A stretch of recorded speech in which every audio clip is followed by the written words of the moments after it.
Bagi sebagian orang, mengikuti proses pencalekan merupakan sebuah proses yang mengerikan karena mereka tidak tahu endingnya kemana dan kemungkinan untuk menjadi kalah lebih besar daripada sang caleg itu mencapai kemenangan. Saya paling tidak mencatat 5 alasan yang membuat Anda harus berpikir ulang dan meyakinkan diri kembali bahwa Anda ikut maju di dalam proses pencalekan.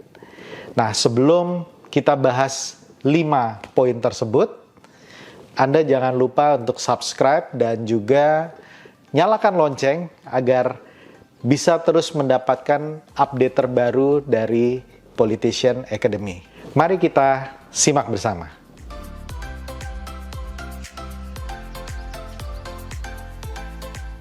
Hai Sobat Politician Academy, kali ini kita membahas sebuah judul atau topik yang cukup memprovokasi, yaitu yakin Anda mau nyalek dalam pemilihan legislatif 2024. Saya menemukan 5 alasan paling tidak yang membuat Anda mungkin akan ragu atau kemudian memutuskan untuk tidak maju ke dalam proses pemilihan legislatif. Ya, jadi kalau selama ini saya terkesan memberikan semangat atau encourage, saya sekarang ingin memberikan 5 alasan realistis yang membuat Anda perlu memikirkan ulang niat Anda untuk maju nyalek.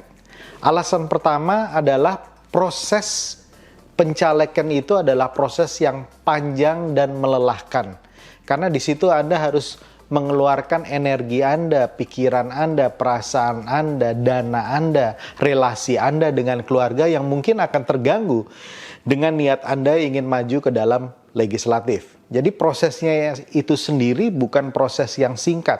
Mereka yang rata-rata bisa menjadi anggota legislatif, mereka mempersiapkannya jangka waktunya lama, ya, antara 1 sampai 2 tahun. Jarang sekali yang cuman mempersiapkan diri jangka pendek kemudian langsung terpilih, ya. Artinya proses ini yang berlangsung lama dan belum tentu juga menang, gitu ya. Jadi itu alasan pertama. Alasan kedua adalah biaya yang Anda keluarkan itu relatif besar, ya. Dalam sebuah stand up komedi gitu ya, dalam sebuah acara stand up komedi, komedian Amerika menyatakan bahwa politik itu mahal karena untuk kalah pun Anda harus mengeluarkan uang. Ya, jadi ini menurut saya sebuah realita dan berapa jumlah dana yang Anda keluarkan tentu saja sangat bervariasi, tetapi saya bisa yakinkan angkanya mungkin ada di angka ratusan juta, bahkan sampai miliaran kalau Anda ingin maju ke DPR RI misalnya atau DPD RI. Nah, itu bukan jumlah dana yang kecil, dan kalau misalnya Anda kadang-kadang sebagian besar dari Anda akan melakukan hitung-hitungan berapa sih gaji anggota DPRD, baik kabupaten, kota, provinsi maupun DPR RI. Ya, kalau misalnya saya mengeluarkannya sekian, balik modal atau enggak? Ya, kalau dihitung secara realistis itu banyak yang nggak balik modal. Ya, jadi kira-kira Anda udah siap belum seperti itu? Ya, mengeluarkan modal yang besar dan belum tentu menang. Dan kalaupun menang, belum tentu kembali modal. Ya, jadi itu alasan kedua. Alasan yang ketiga, bukan hanya masalah mempersiapkan dana sendiri itu besar untuk proses majunya, tetapi Anda juga harus berhadapan dengan politik uang yang sudah mewabah dan sudah tersebar.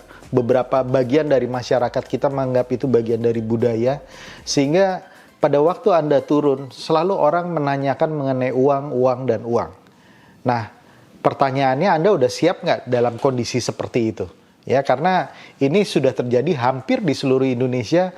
Persepsi masyarakat terhadap politisi yang akan maju itu adalah mereka yang mempunyai banyak uang dan siap memberikan uang tersebut untuk proses pencalekan tersebut, proses dalam pemilihan legislatif tersebut. Jadi, apakah Anda udah siap dengan itu? Itu poin ketiga. Poin keempat, seandainya Anda terpilih, ya mungkin Anda punya idealisme bahwa saya ingin melakukan perubahan, saya ingin memajukan daerah kita, saya ingin mengadvokasi kebijakan publik yang baik bagi masyarakat. Tapi yang tidak boleh Anda lupakan bahwa Anda kalau masuk menjadi anggota legislatif, itu Anda masuk ke dalam sebuah lingkungan politik yang lebih besar lagi, di mana keputusan-keputusan yang dibuat adalah satu keputusan kolektif. Jadi bukan keputusan Anda sendiri. Ya, kalau Anda sendiri membawa perubahan sementara kolega Anda tidak sepakat, maka itu tidak akan menjadi sebuah kesepakatan.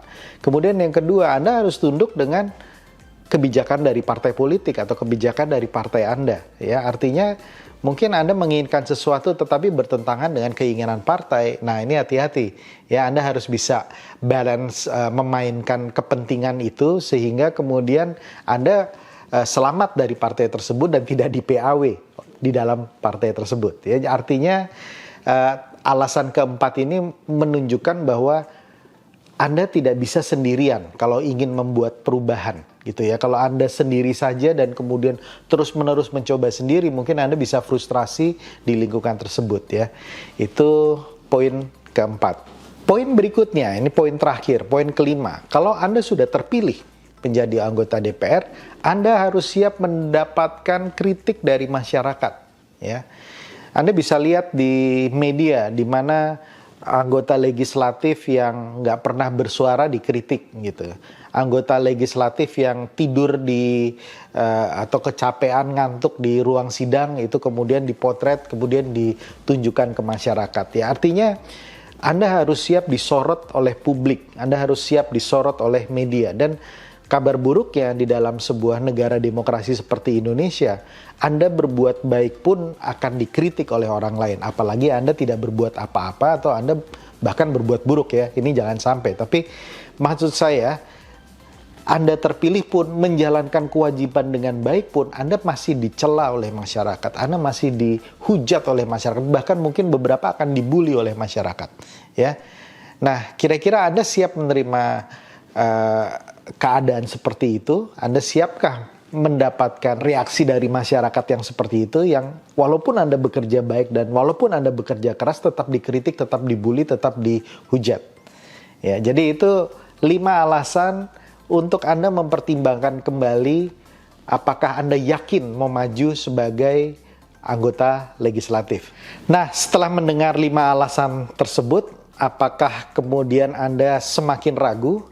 Apakah kemudian Anda semakin khawatir?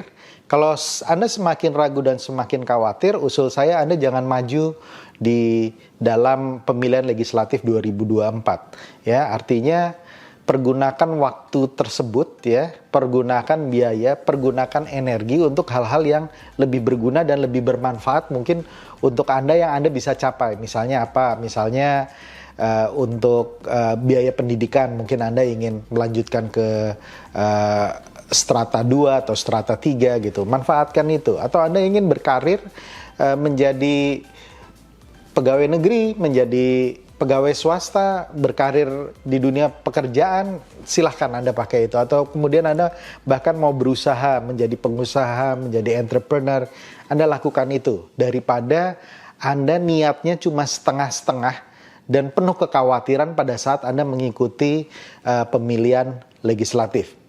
Tapi kalau Anda tetap yakin dan 5 alasan tadi tidak menghentikan langkah Anda untuk maju, maka usul saya Anda maju terus. Anda ikuti terus konten-konten YouTube dari Politician Academy yang terus memberikan literasi politik tentang strategi, tips, kemudian bagaimana Anda menjalankan atau mengimplementasikan strategi Anda dan lain sebagainya. Dan jangan lupa Politician Academy memiliki sebuah program yang namanya program 100 Parlemen Muda.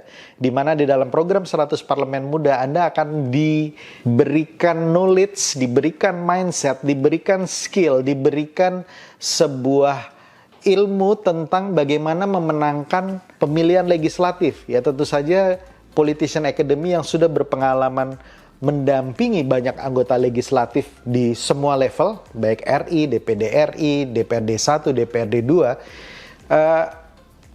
Anda diberikan materi yang komprehensif dan lengkap. Dan ini bukan cuma seperti training biasa di mana mereka cuma 2-3 hari, kemudian setelah itu Anda dilepas. Di dalam proses yang cukup panjang, sekitar 6 bulan ini, Anda akan terus diberikan materi-materi, kemudian praktek, dan kemudian evaluasi. Sehingga Anda bisa tahu kekeliruan di mana, kesalahan di mana, dan bisa diperbaiki. Dan khusus untuk batch 3 yang menarik adalah Politician Academy bahkan memberikan jaminan 100% uang kembali kalau Anda sudah daftar masuk ke dalam program 100 Parlemen Muda dan kemudian Anda tidak diterima atau Anda kalah di dalam pemilihan legislatif setelah mengikuti langkah-langkah yang diberikan oleh Politician Academy. Uang Anda kami kembalikan 100%. Nah, tunggu apa lagi? Karena tidak banyak yang memberikan tawaran seperti ini dan mungkin saya bisa berubah pikiran berikutnya gitu ya. Tapi kalau Anda betul-betul tertarik, betul-betul berniat, betul-betul termotivasi untuk memperbaiki Indonesia, memperbaiki daerah Anda, melayani masyarakat Anda harus maju terus sebagai anggota legislatif. Demikian dari Politician Academy. Sekali lagi jangan lupa subscribe dan kemudian bunyikan lonceng untuk kemudian kami bisa memberikan update-update terhadap strategi dan tips terbaru dalam menghadapi pemilu. Demikian dari Politician Academy dan salam perubahan.